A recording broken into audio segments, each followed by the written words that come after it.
For this video, we'll be talking about the Simrad RECON stowing and deploying. So we're going to start off with one very important trip for whenever we are traveling, whether it's trailering the boat or up on pad, is our lock collar. So we want to ensure that this cam collar is always slid all the way down and in the locked position, just in case this motor were to ever slip out.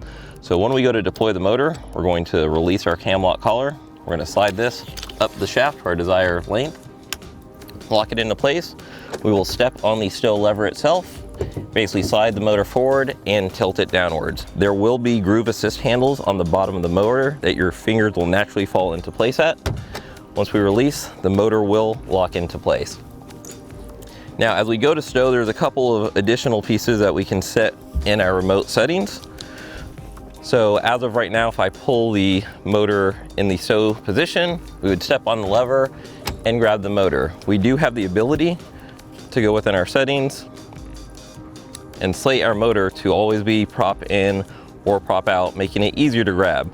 So for this example, we're going to go ahead and put the remote set to prop out.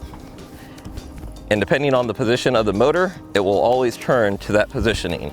So if we're actually angled out to the side, say our motor's pointed directly north here towards the bow, it'll automatically turn, making it easier for me to actually grab and stow the motor.